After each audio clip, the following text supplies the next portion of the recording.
வாழ்க வையகம், வாழ்க வையகம், வாழ்க வளமுடன். குரு வாழ்க, குருவே துணை. தியானமே யோகம், யோகமே ஞானம். தமிழ் ஆனந்த யோகம் வாழ்க வளமுடன். தமிழ் ஆனந்த யோகத்தின் இன்றைய சிறப்பு சிந்தனை துளி: செயலுக்கு விளைவா, விளைவுக்கு விளைவா? துன்பம் கொடுக்கும் ஒரு செயலானது செயலுக்கு விளைவாகவும் அதே போல அந்த விளைவுக்கு விளைவாகவும் பதிவாகிறது என்பது ஒரு நுட்பமான கருத்தாகும். அதாவது ஒரே செயல் பல்வேறு விளைவுகளை பல்வேறு சூழ்நிலைகளுக்கு ஏற்றவாறு மாறுபடுகிறது. ஒரே இடத்தில் ஒரே செயல் இரு வேறு விளைவுகளை தருகிறது. விளைவினை பொறுத்து பாவமாகவோ புண்ணியமாகவோ கணக்கிடப்படுகிறது. எல்லா செயல்களுக்கும் அதனுடைய விளைவுதான் பதிவுகளின் தரம் பிரிப்பதற்கு அடிப்படை காரணமாக இருக்கிறது. ஒரே செயல் 3 நபர்களிடம் ஒரே மாதிரி விளைவினை கொடுக்குமா? கொடுக்காது. இதற்கான ஒரு உதாரணத்தை பார்ப்போம்.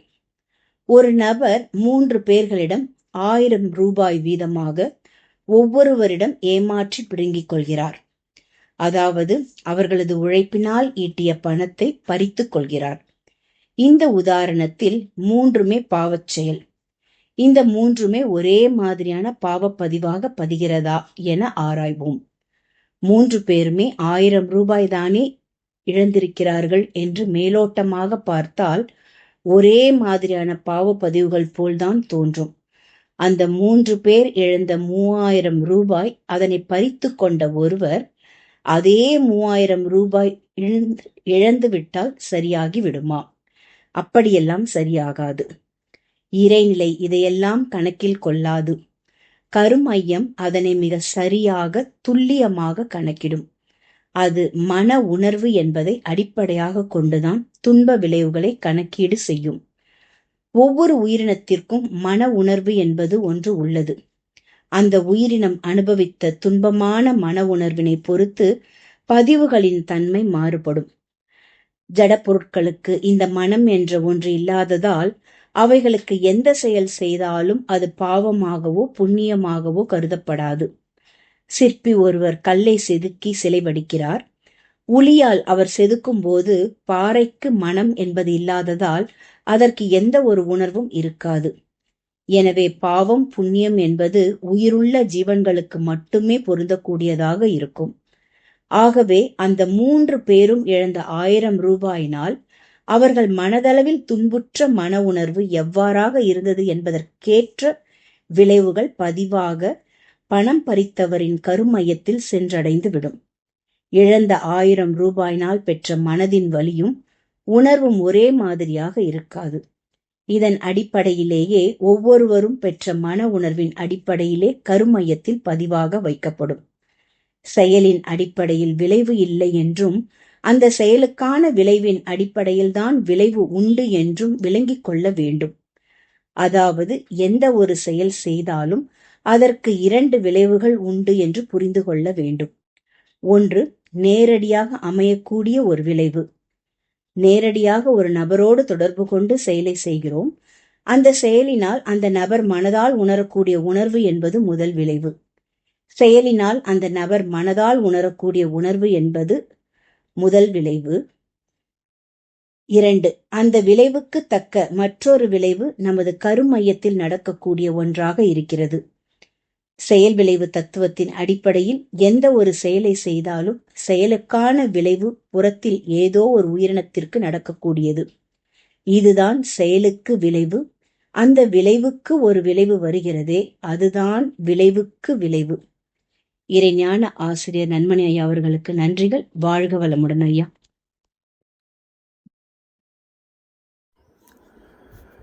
வாழ்க வையகம், வாழ்க வையகம், வாழ்க வளமுடன். குரு வாழ்க, குருவே துணை. குருவின் மலரடி போற்றி. இன்றைய சிந்தனை துளிகள் வாசித்த ரிஷிபாபா அம்மா அவர்களுக்கு நன்றி. தியானமே யோகம், யோகமே ஞானம். தமிழ் ஆனந்த யோகம் வாழ்க வளமுடன். இன்றைய சிந்தனை தலைப்பு: செயலுக்கு விளைவா, விளைவுக்கு விளைவா? இப்போது நம்ம எல்லாருக்கும் செயல் விளைவு தத்துவம் என்று ஒரு தத்துவம் இருக்கிறது என்பது நமக்கு தெரியும். சமுதாயத்துக்கு தெரியாது, சமுதாயம் அதை ஏற்றுக்கொள்ளாது. செயலுக்கு விளைவு இப்படியெல்லாம் சொல்லி பயமுறுத்தாதே அப்படின்னு சொல்லக்கூடிய சமுதாயம். ஆனால் தத்துவம் தெரிந்தவர்களுக்கு செயல் விளைவு தத்துவம் தெரியும். ஏன் இதை நான் சொல்கிறேன்னா, செயல் விளைவு தத்துவம் என்பதைத்தான் வேறு ஒரு பெயரிலே பாவ புண்ணியம் என்று சொல்லி கொண்டிருக்கிறது நமது நாட்டு பண்பாடு. நமது நாட்டில் இருக்கக்கூடிய நமது முன்னோர்கள் இந்த பாவம் புண்ணியங்கிற வார்த்தைகள் வேணால் அப்படி இருக்கலாமே தவிர, இந்த செயல் விளைவு தத்துவம்தான் பாவம் புண்ணியம் என்று இருக்கிறது. சரி, இப்போ தான் பாவம் புண்ணியம் அதெல்லாம் இப்போ சொல்லக்கூடாது, அப்படியெல்லாம் கிடையாது, அதெல்லாம் அப்படி இல்லை, நாங்கள்லாம் கல்வியில் உயர்ந்தவர்கள், படித்தவர்கள், நாங்கள் இதை ஏற்றுக்கொள்ள மாட்டோம், அதெல்லாம் நிரூபிக்கப்படவில்லை இப்படின்னு சொல்லி கொண்டு இருக்கக்கூடிய சமுதாயமாக இருக்கிறது. ஆனால் ஒரே ஒன்றை மட்டும் நாம் இந்த இடத்துல நம்ம புரிஞ்சுக்கணும். என்னன்னு கேட்டால், இந்த விஞ்ஞானம் விஞ்ஞானம் விஞ்ஞானம் என்று சொல்லி கொண்டு இருக்கிறார்களே, அந்த விஞ்ஞானிகளில் ஒருவர் இருக்கிறார். யார்? நியூட்டன் அப்படின்னு ஒருத்தர் இருக்கார். அவர் ஒரு சாமியத்தை கொடுத்திருக்கிறார். அதை நாம் படித்து கொண்டு இருக்கிறோம். என்ன சொல்கிறோம்? நியூட்டன்ஸ் லா அப்படின்னு சொல்லி படிச்சிருக்கோம். என்ன? For every action there is an equivalent and opposite reaction. அப்போ இதுக்கு பேர் என்னப்பா? இதுதான்ப்பா செயல் விளைவு தத்துவம். இதை சொன்னோம்னா ரொம்ப படித்தவங்களாம் என்ன சொல்லுவாங்கன்னா, இது ஜடப்பொருள்களுக்கு மட்டும்தான், இது மனிதனுக்கு பொருந்தாது என்று சொல்வார்கள். இந்த பிரபஞ்சத்தில் எந்த ஒரு விளைவும் ஜடப்பொருள்களுக்கு ஒரு விளைவு வருகிறது என்று சொன்னால் அது உயிர் பொருள்களுக்கும் வரும். இந்த பிரபஞ்சத்தினுடைய இயக்கம் ஒரே மாதிரியாகத்தான் இருக்கும். அங்கே செயலுக்கு விளைவு வருது அப்படின்னு சொன்னோம்னா இங்கே மட்டும் செயலுக்கு விளைவு வராமல் எப்படி இருக்கும்? நாங்கள் அதை நிரூபணம் செய்து விட்டோம், இதை நிரூபணம் செய்யவில்லை. அப்போ நீங்கள் உட்காந்துருங்க, விடுங்க. இப்போது அந்த செயல் விளைவு தத்துவம் என்பதும் நியூட்டன்ஸ் லா என்பதும் ஒன்று தான். சரி, இப்போ இந்த செயல் விளைவு தத்துவத்தில் செயலுக்கு ஒரு விளைவு, for every action there is an opposite reaction சொல்கிறோம் பார்த்தீங்களா? அதை நீங்கள் இன்னொன்று மாதிரி பாருங்கள். இப்போ எப்படி பார்க்கலாம்னா, for every action there is an reaction. இப்போது இந்த இடத்துல அந்த ரியாக்ஷன் அப்படிங்கும்போது ஆப்போசிட் ரியாக்ஷன் அப்படின்னு சொல்கிறோம் பார்த்தீங்களா? இப்போது இது ஆப்போசிட்டில் தான் ரியாக்ஷன் வருது. For every action there is a action. எங்கே அதாவது ஒரு மனிதன் ஒரு செயலை செய்கிறான் என்று சொன்னால் அந்த செயலுக்கு ஒரு விளைவு உடனே வந்து விடுகிறது. அது செயலுக்கு உடனடியாக வரக்கூடிய விளைவு. இது யாருக்கு வரும்? இந்த செயலை யாரை நோக்கி செய்கிறோமோ அவருக்கு வருவது. அப்போ செயல் செய்பவர் ஃபஸ்ட்டு பர்சன், விளைவு வருவது தேர்ட் பர்சன். இது செயலுக்கு விளைவு.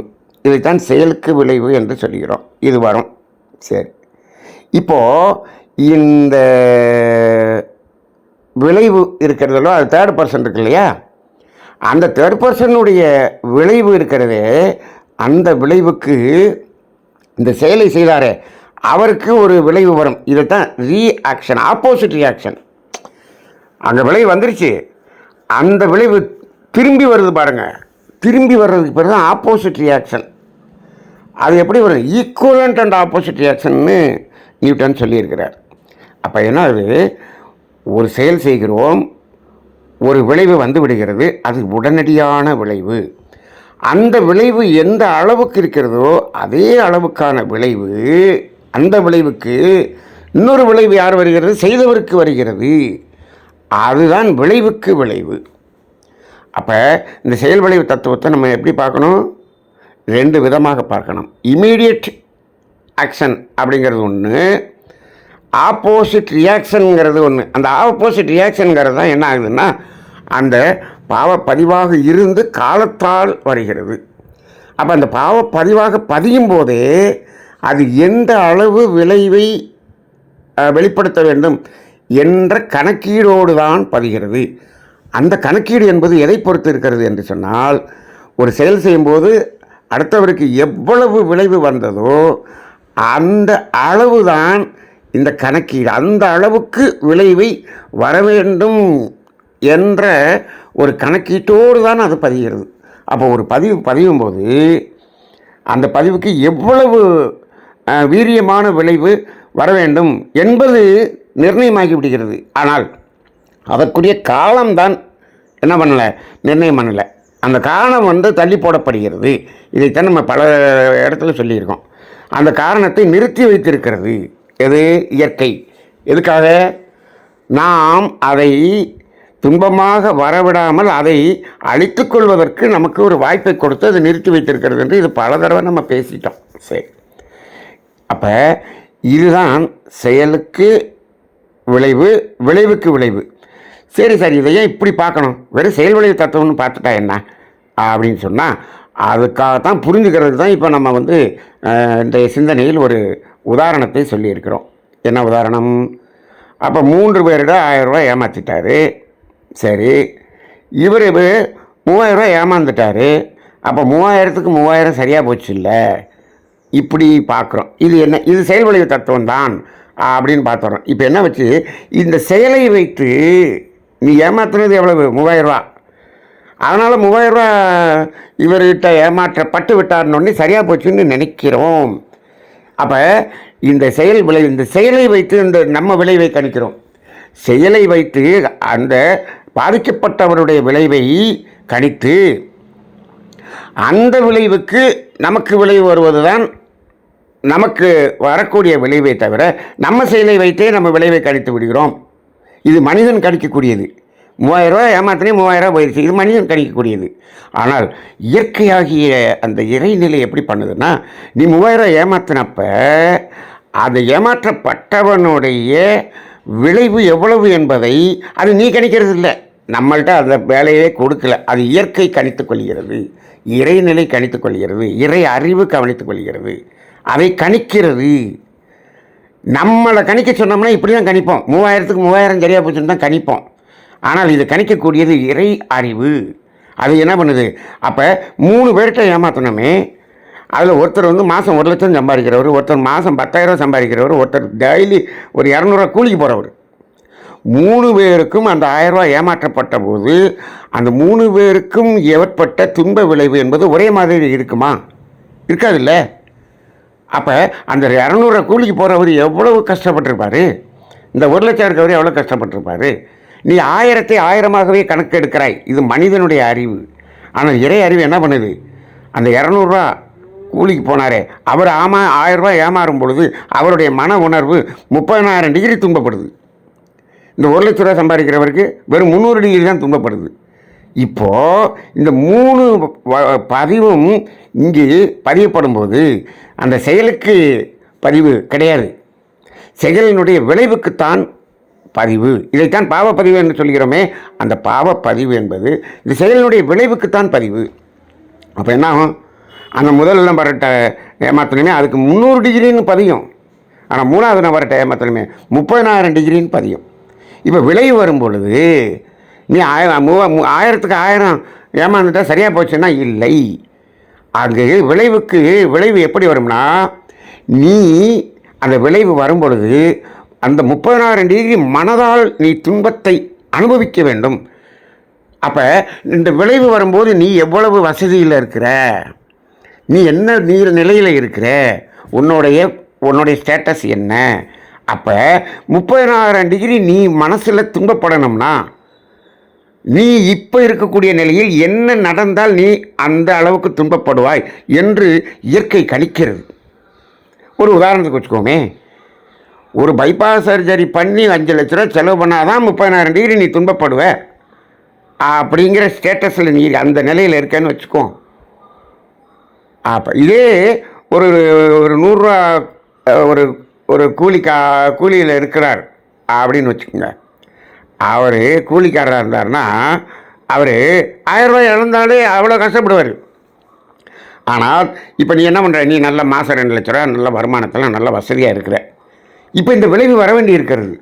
அந்த விளைவு என்ன சொல்லுதுன்னா, 1000மெல்லாம் எனக்கு தெரியாதுப்பா, 30,000 டிகிரி துன்பம் நீ அடைய வேண்டும். அப்போ என்னாச்சு? நீ ஒரு பைபாஸ் சர்ஜரி பண்ணி உனக்கு 5 லட்ச ரூபா செலவு பண்ணி பண்ணினாதான் நீ 30,000 டிகிரி நீ துன்பத்தை அனுபவிப்பாய் என்று சொன்னால் அந்த 1000 ரூபாய் ஏமாத்தினதுக்கு விளைவு 5 லட்ச ரூபா செலவு பண்ணி ஒரு பைபாஸ் சர்ஜரி பண்ணுறது தான் விளைவு. இப்போ மனிதன் கேட்பான், என்னங்க அது இந்த மாதிரி 1000 ரூபா தானே ஏமாத்தினேன், எனக்கே இவ்வளோ பெரிய விளைவு, நான் அப்படி ஒன்றும் பெரிய துன்பமெல்லாம் யாரும் கொடுக்கலையே. டேய், நீ கொடுத்தது வெறும் நீ ஏமாத்தினது 1000 தான்ப்பா. ஆனால் அங்கு அந்த வலி கூட, அந்த வலிக்குத்தான் உனக்கு வலியை தவிர நீ செய்ததற்கு உனக்கு கிடையாது. சாதாரணமாக பாவம் புண்ணியம்னு பேசினாலே சமுதாயத்தில் ஐயோ இதெல்லாம் பேசக்கூடாது, அப்படியெல்லாம் எங்களுக்கு கிடையாது, பாவம் கிடையாது புண்ணியம் கிடையாது, எங்களுக்கெல்லாம் அதனால நான் வர்றது கிடையாது, உங்களை தூக்கி நாங்கள் என்ன பண்ணிடுவோம், நாங்கள் அரெஸ்ட் பண்ணி ஜெயிலில் வச்சுருவோம் இப்படின்னு பேசுகிற சமுதாயமாக இருக்கிறது. இப்போ நம்ம இந்த தத்துவம் கேட்டால் இது என்ன அதை விட பெரிய மிரட்டலாக இருக்கு அப்படின்னு மக்கள் சொல்லுவாங்க. ரைட்டா? நம்ம மிஸ்டர் என்ன சொல்லுவார், இது அதை விட பெரிய உருட்டலாக இருக்குது அப்படின்னு அவர் சொல்லுவார். இப்போது இப்படியே சொல்லிக்கொண்டு தான் மனிதர்கள் இயற்கையின் அறத்தின்படி வாழ்வதிலிருந்து விலகி சென்று கொண்டே இருக்கிறார்கள். இந்த உலகம் எங்கு போய் என்ன நிலையில் அது எவ்வளவு பெரிய துன்பத்தை அனுபவிக்கப் போகிறதோ என்பதை நினைத்து பார்த்தால் பயமாக இருக்கிறது. நம்ம அதனுடைய அடுத்த சந்ததிகளெல்லாம் எவ்வளவு பெரிய துன்பத்தை அனுபவிக்கப் போகிறார்கள். ஏன் இந்த விளைவை கணித்து அந்த விளைவை பதிவாக ஏற்றம் செய்து அப்படி அதுக்கு ஒரு விளைவு வருது, இது ரொம்ப அநியாயமாக இருக்கே அப்படின்னு சொல்லுவாங்க. இதுதான் இயற்கையினுடைய நீதி, இறைநீதியினுடைய செயல் விளைவு தத்துவம் இதுதான். இப்போ ஜடப்பொருள்களில் இருக்கக்கூடிய அந்த நியூட்டன்ஸ்லாம் இருக்கிறதே, அது செய்கிறதுக்கும் இங்கே இருக்கக்கூடிய அதே அந்த நியூட்டன்ஸில் அந்த காஸ் அண்ட் எஃபெக்ட் சிஸ்டம் இது மனிதனிடம் வரும்பொழுதும் அது எவ்வளவு மாறுபடுகிறது என்று பாருங்கள். ஏன் இந்த மாறுபடுகிறது என்று சொன்னால், ஜடப்பொருள்களில் உணர்வு இல்லை, அங்கே மனம் இல்லை. இங்கு மனம் என்பது இருக்கிறது, மனம் என்ற உணர்வுன்னு ஒன்று இருக்குது. அப்போ ஒரு செயல் செய்யும்போது அந்த துன்பம் என்பது மன உணர்வாக கணிக்கப்படுகிறது. இந்த மன உணர்வினுடைய வேதனை எவ்வளவு வித்தியாசமாக உணரப்படுகிறது, அந்த உணர்வுக்கு தகுந்தாற்போல் இங்கு விளை வருகிறது. அப்போ நீங்கள் ஜடப்பொருள்களில் இருக்கக்கூடிய அந்த நியூட்டன்ஸ்லாம் ஈக்குவலண்ட் ஆப்போசிட் ரியாக்ஷன். இங்கே நீங்கள் என்ன கேட்பீங்க, இங்கே இதுக்கு சம்மந்தம் இல்லையே, ஈக்குவலண்ட் ஆப்போசிட் இல்லையே அப்படின்னு கேட்குறீங்க. எப்படி கேட்பீங்க, 1000க்கு 1000 வந்தால் தானே ஈக்குவலண்ட் அண்ட் ஆப்போசிட்டு. இல்லைப்பா, ஈக்குவலண்ட் அண்ட் ஆப்போசிட் நான் எப்படி பார்க்கணும்னா, அங்கே என்ன விளைவு வந்ததோ அதற்கு ஈக்குவலண்ட் அண்ட் ஆப்போசிட் ரியாக்ஷன்.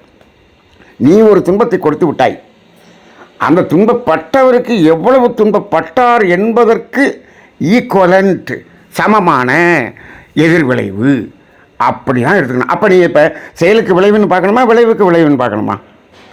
விளைவுக்கு விளைவு என்று தான் பார்க்க வேண்டும்.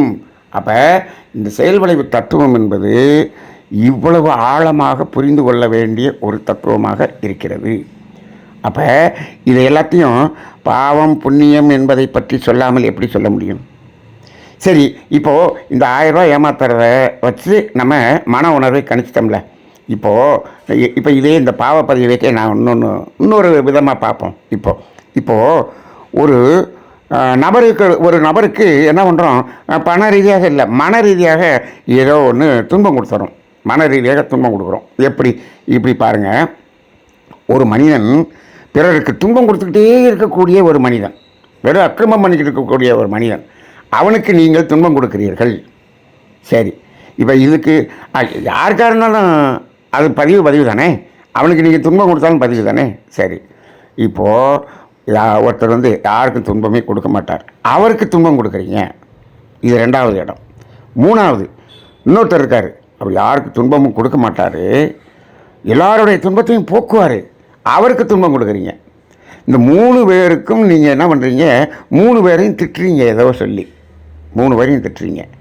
இதில் இந்த முதல் நபரனுடைய அவருக்கு ஒரு வருத்தம் இருக்குமே, எவ்வளோ இருக்கும், ரொம்ப சாதாரணமாக இருக்கும். எப்படி இருக்கும், அவன் அப்படி விட்டுட்டு போயிடுவான்.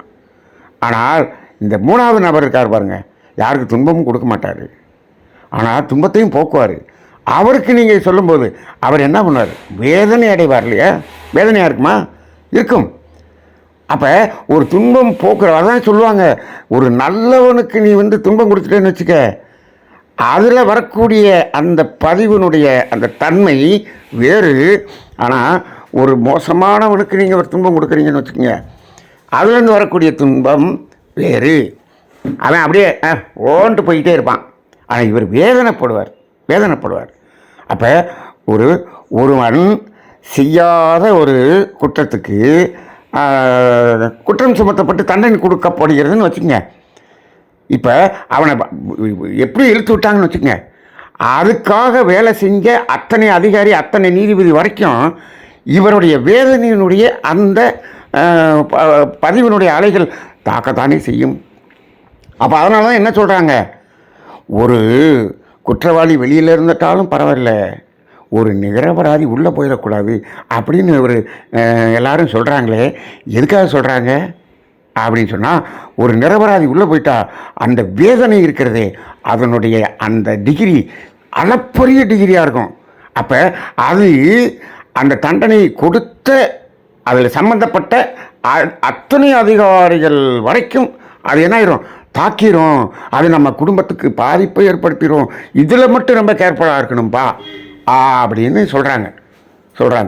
அப்போ குற்றவாளி வெளியில் இருந்தால் கூட அது இல்லை, அதில் வந்து அது கூட பெருசாக நம்மளை பாதிக்காது, ஆனால் இது நம்மளை பாதிக்கும். ஏன் சொன்னாங்க, எதுக்காக இப்படி சொல்லி வச்சாங்க? அந்த ஒரு குற்றம் செய்யாதவனை குற்றம் சுமத்தும் போது அவன் மனம் அவ்வளவு வேதனைப்படும், அவ்வளவும் அங்கு பதிவாக மாறி விளைவை கொடுத்தே தீரும். ரொம்ப ரொம்ப கேர்ஃபுல். இப்போ நீங்கள் பாருங்கள், இப்போ விளைவுக்கு விளைவு இப்போ எடுத்து பாருங்கள். இப்போ பயமாக இருக்கா? நிச்சயமாக பயமாக இருக்கிறது. நாமே ஒருவர் மீது பழியை சுமத்துகிறோம், எத்தனை பழியை சொல்கிறோம். அதனால தான் சொல்கிறது, யாரோ ஒருத்தரை வந்து அவர் இப்படி பண்ணிட்டார் அப்படி பண்ணிட்டாருன்னு யாரோ ஒருத்தரை வந்து சொல்லிடுறாங்க. ஒரு பெண்ணை பற்றி யாரோ ஒருத்தர் சொல்கிறாங்க, அது உண்மையிலே அப்படி இல்லைன்னு வச்சுக்கோங்க. அதை நீங்கள் சொல்லிவிட்டீர்கள் என்று சொன்னால் அந்த பெண்ணினுடைய மனதில் வேதனை இருந்துச்சுன்னா அந்த வேதனையை அனுபவிச்சு தான் ஆகணும். அப்போ அதுக்காக தான் எல்லாம் தீர விசாரித்து சொல்லு அப்படின்னு சொல்கிறான். அப்போ இந்த மனவேதனை இருக்குது பாருங்கள், மனவேதனை அப்படிங்கிறதனுடைய அளவு இருக்கிறதே அது ஒவ்வொரு மனிதன் மாறுபடும்.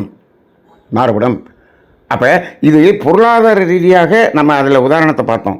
இங்கு ஒவ்வொருத்தருடைய மன ரீதியாகவும் அப்படி அது வரும். அப்போ அதையும் வந்து கணித்து தான் நம்ம செயல்பட வேண்டியது இருக்கிறது.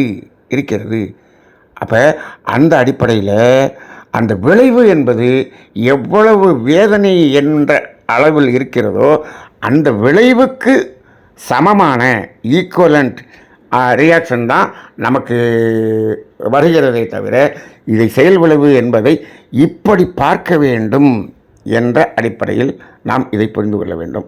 ஆக இந்த பாவம் என்பதற்கு மட்டும்தான் இப்படியா என்று சொன்னால், புண்ணியம் என்பதற்கும் அப்படித்தான். நீங்கள் எந்த அளவுக்கு இருக்கக்கூடிய துன்பத்தை நீங்கள் போக்கினீர்கள் அப்படின்னு சொன்னால் அந்த அளவுக்கு இருக்கக்கூடிய துன்பம் உங்களுக்கு போக்கப்படும். இதுதாங்க. இப்போ இந்த உதாரணத்தையே நம்ம வந்து ஒரு தெளிவுக்காக நம்ம வச்சுக்குவோம். இப்போ 1000 ஏமாத்தினீங்க, ஆனால் நீங்கள் வந்து 5 லட்ச ரூபா செலவு பண்ணி பைபாஸ் சர்ஜரி பண்ணால் தான் 34 டிகிரி துன்பத்தை நீங்கள் அனுபவிப்பீங்கன்னு இருக்குன்னு வச்சுக்கோங்க. இதுக்கு இடையில் இந்த விளைவு வர்றதுக்கு முன்னாடி ஒருத்தர் 34 டிகிரி துன்பம், 34னா நீங்கள் சும்மா உதாரணத்துக்கு சொல்கிறேன், அந்த ரேஞ்சில் வச்சுக்குவோம். அப்படி ஒரு துன்பத்தில் இருக்கிறார், அவரோட துன்பத்தை நீங்கள் போக்குறீங்க அப்படின்னு வச்சுக்குவோம். அதுக்கு உங்களுக்கு 5000 ரூபா தான் செலவாகிருக்குன்னு வச்சுக்கோங்க. 5000 ரூபாயிலேயே அவருக்கு ஒரு சிலருக்கு 5000 ரூபாயிலேயே அது 34 டிகிரி துன்பம் போகும். ஏன், அது அவர் இருக்கக்கூடிய ஒரு நிலையை பொறுத்து இருக்கிறது. இப்போ தெரியுதா ஏன் வந்து பாத்திரம் மருந்து பிச்சை எடுன்னு சொன்னால், நீ எங்கே வந்து இப்போ எல்லாம் அன்னதானம் போடுறேன்னு சொல்லி வீட்டில் சோறு வைக்காமல் வந்து எல்லோரும் சாப்பிட்டுக்கிட்டு இருக்காங்க. அவங்களுக்கெல்லாம் அன்னதானம் போடுறேன்னு சொல்லிக்கிட்டு இருக்கான். நான் 3 மூடை அரிசி அன்னதானம் போட்டு விட்டேன். சாப்பிட்டதவெல்லாம் யார்? வீட்டில் சோறாக்காமல் வீட்டில் அரிசியெல்லாம் வச்சுக்கிட்டு இங்கே வந்து உட்காந்து சாப்பிட்டாங்க. இப்போ எனக்கு 3 மூட்டை அரிசி தான் போச்சே தவிர உன்னுடைய பாவம் ஒன்றும் கழியவில்லை. ஏன், நீ போட்டதெல்லாம் யார்? அவன் விவரமாக வந்து தின்ட்டு போயிட்டான். அங்கே ஒன்றும் துன்பம் போக்கவில்லை. உனக்கு புண்ணியமே கிடையாதுப்பா. இப்போ எல்லாம் அன்னதானம் போடுறீங்களே, அன்னதானம் போடுறதுக்கெல்லாம் புண்ணியம் சேருதுன்னு நினைக்கிறீங்க. கிடையாது, பாத்திரமறிந்து பிறச்சிடு. அப்போ அங்கே துன்ப உணர்வு நீங்க வேண்டும். துன்பம் இருக்கிற இடத்துல போடணும், நீடு பேஸில் இருக்கணும் அப்படின்னு சொல்கிறோம். ஆனால் இப்போ அதெல்லாம் செய்கிறது இல்லை. தேவை அறிந்து செய்தணும். அப்போ அந்த இடத்துல இப்போ என்ன பண்ணி 5000 ரூபாயில் நீங்கள் 30,000 டிகிரி துன்பத்தை போக்கிட்டீங்கன்னே வச்சுக்குவோம். இப்போ இங்கே உங்களுடைய கர்ம வினை என்ன ஆகுது? பைபாஸ் சர்ஜரி கேன்சல் ஆகுது. ஒருவர் என்னிடம் கேட்டார். எப்போ கேட்டார்னா, நீ பெரிய ஆன்மீகம் பேசுகிறீங்க, ஆன்மீகத்தில் இந்த இதெல்லாம் தீர்த்த முடியுமா, நோயை தீர்த்த முடியுமா, போலியோவை ஒழித்து விட முடியுமா, இதை ஒழித்து விட முடியுமா, எங்கள் விஞ்ஞானம் தான் இதையெல்லாம் ஒழித்தது, இந்த உங்கள் ஆன்மீகத்தால் ஒழித்த முடியுமான்னு கேட்டார். இப்போது 5 லட்ச ரூபா செலவு பண்ணி பைபாஸ் சர்ஜரி வர வேண்டியதை இப்படி ஒரு புண்ணியம் என்பது அந்த கர்ம வினையை அழித்து விட்டால் பைபாஸ் சர்ஜரி கேன்சல் ஆகும். எப்படிங்க அதுவாக கரைஞ்சிருமா அப்படிங்கன்னா, உங்களுக்கு என்ன ஆகும் சமுதாயத்தில்? அதுக்கு யாராவது ஒருத்தர் ஏதாவது ஒரு மூலிகையை கொடுப்பாரு, ஏதாவது ஒரு வழியை சொல்லுவார், ஏதாவது ஒரு யோகா சொல்லுவார், எப்போ இதை செஞ்சு பாருப்பா கொஞ்ச நாளைக்கு, அதுக்கப்புறம் பைபாஸ் சர்ஜரி பண்ணலாம்னு சொல்லுவார். அப்போ அந்த பைபாஸ் சர்ஜரி கேன்சல் பண்ணுற நிலைமை வரும், அதற்குரிய சூழ்நிலை வரும். இது ஏன் சொல்கிறேன் என்று சொன்னால், பைபாஸ் சர்ஜரி பண்ணி ஆக வேண்டும் என்று சொன்னவர்கள் பைபாஸ் சர்ஜரியை கேன்சல் பண்ணது நான் கிட்டத்தட்ட ஒரு 15 பேரை நான் பார்த்துருக்கிறேன். அப்போ நானே நிறைய இடத்துல நான் பேசுகிறேன், ஹவு டு பைபாஸ் சர்ஜரி அப்படின்னு பேசுகிறது உண்டு. எப்போ நீ இந்த உயிராற்றல், ஜீவகாந்தம், நமது செயல்விளைவு தத்துவம், கர்மவினை தத்துவம், யோகா, மெடிடேஷன், இந்த மாதிரி இயற்கையை புரிந்து கொண்டு அதன்படி நம்ம வாழ ஆரம்பித்து விட்டோம் என்று சொன்னால் கொஞ்சம் கொஞ்சமாக என்ன பண்ணிடலாம், அதை சரி பண்ண முடியும். அதையுமே சரி பண்ண முடியும், அதையும் கேன்சல் பண்ண முடியும். ஏன் இது யார் கேன்சல் பண்ணுறது? இயற்கையாகிய இறை அறிவு கேன்சல் பண்ணுது, அவ்வளோதான். அப்போ இதெல்லாம் முடியவே முடியாது. விஞ்ஞானத்தின்படி ஒரு பைபாஸ் சர்ஜரி இவ்வளோ பிளாக்குன்னா முடியாது என்று சொல்லுகிறார்களே. 95% பிளாக் இருக்கிறவர் டிஸ்சார்ஜ் ஆகி வீட்டுக்கு வந்து அவர் பைபாஸ் சர்ஜரி பண்ணாமல் நன்றாக இருந்தவரை நான் பார்த்திருக்கிறேன். நான் அவரோடு கூடவே இருந்திருக்கிறேன். அப்போ இருக்குது. அப்போ என்ன அப்படின்னு சொன்னோம்னா, இப்போ மருத்துவத்தால் முடியாது என்று சொன்னாலும், இப்போ மருத்துவர் என்ன சொல்கிறார்? விஞ்ஞானம்னு சொல்லிக்கிட்டு இருக்கோம். மருத்துவர் என்ன சொல்கிறார் தெரியுங்களா? எங்களால் முடிந்த அளவுக்கு நாங்கள் மருத்துவம் செய்து விட்டோம், இனிமேல் இவரை காப்பாற்ற வேண்டும் என்று சொன்னால் இறைவன் தான் காப்பாற்ற முடியும். இப்போ கடைசியில் அவரை கை தூக்குறாரே, இவரால் முடியாட்டியும் அவரால் முடியும். அது எப்படி முடியும் என்று சொன்னால் அங்கே தான் இந்த செயல்விளைவு தத்துவம் வருது. நீ அந்த கர்ம வினையை அழித்து விட்டால் கேன்சல் ஆயிரும். அப்போ இவ்வளவு சாதாரணமாக, அப்போ பாருங்கள் எவ்வளவு உணர்வு ரீதியாக இருக்கக்கூடிய துன்பத்தை போக்க வேண்டும். இப்போ நீங்கள் உங்களுக்கு தெரியும், இந்த தத்துவத்தை கேட்ட உடனே இனிமேல் யாருக்கு நம்ம தொண்டு செய்யணும் அப்படிங்கிறது ரொம்ப யோசிச்சு செய்வீங்க. அப்போ அப்படி புண்ணியத்துக்கும் அந்த விளைவு எப்படி நம்ம அந்த ஒரு விளைவு எவ்வளவு இருக்கிறதோ, எவ்வளவு விளைவை நீ சரி செய்தாயோ, நீ கொடுக்கும்போது எவ்வளவு விளைவு வந்ததோ அதுக்கு விளைவு நமக்கு வருது. நீ போக்கும்போது எவ்வளவு விளைவை போக்கினாயோ, அங்கே எவ்வளவு விளைவு இருந்ததோ அதை பொறுத்து தான் உனக்கு இங்கே புண்ணியம் என்பது உன்னுடைய பாவத்தை அழிக்கக்கூடியதாக இருக்கும். அப்போ இது எல்லாத்தையும் நம்ம கணித்துத்தான் பார்க்க வேண்டும். இப்போ நீங்கள் பாருங்கள், ஒரே ஒரு உதாரணத்தை இந்த இடத்துல நம்ம தெரிந்து கொள்ள வேண்டும். இப்போ இதெல்லாம் நடக்குமா, இதெல்லாம் உருட்டு அப்படின்னு சொல்லுவாங்க இல்லையா? இது நடக்குமா? நீ ராக்ஃபெல்லர்னு ஒருத்தர் இருந்தார். ராக்ஃபெல்லர் ஃபவுண்டேஷன் இன்றைக்கி உலகத்தில் பெரிய ஒரு சர்வீஸ் ஆர்கனைசேஷன் அது. ராக்ஃபெல்லர் இருந்தார். அவர் எல்லா மருத்துவர்களும் கைவிட்டு விட்டார்கள், இனிமேல் இவர் பிழைக்க மாட்டார்னு. அப்போ அவர் ஃபேமிலி டாக்டர் தான் இருக்கார். எல்லோரும் கைவிட்டாங்க.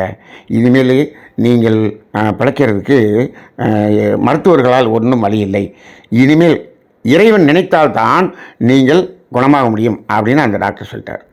அப்போ அந்த ராக்ஃபெல்லர் என்ன கேட்குறார்? இறைவன் நினைக்க வேண்டும் என்று சொன்னால் நான் என்ன செய்ய வேண்டும் என்று கேட்கிறார். அப்போ இவர் சொல்கிறார், அந்த டாக்டர் சொல்கிறாரு, பல பேருடைய துன்பத்தை போக்க வேண்டும், புண்ணியம் செய்ய வேண்டும் என்று அவர் சொல்கிறார். ஒரு டாக்டர் சொல்கிறார். உடனே இவர் பல கோடிகளை எடுத்து உலகத்தில் எங்கெல்லாம் துன்பம் இருக்கிறதோ எல்லாத்தையும் போக்குவதற்காக இவர் எல்லாத்தையும் கொடுக்க சொல்கிறார்.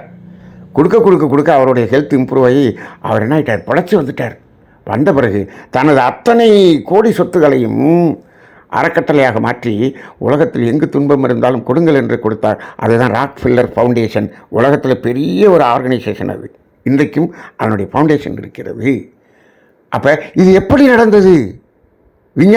விஞ்ஞானம் என்று பேசுகிறேன். அதை சொன்ன அந்த மருத்துவர் தான், அந்த ஃபேமிலி டாக்டர் தான் அதையும் சொல்லியிருக்கிறார். அப்போ என்ன, அவர் மெஞ்ஞானத்தை உணர்ந்த விஞ்ஞானியாக இருந்திருக்கிறார், மருத்துவராக இருந்திருக்கிறார்.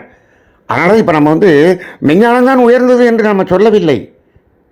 மெஞ்ஞானத்தோடு விஞ்ஞானம் இணைந்து செயல்பட வேண்டும் என்று சொல்கிறோம்.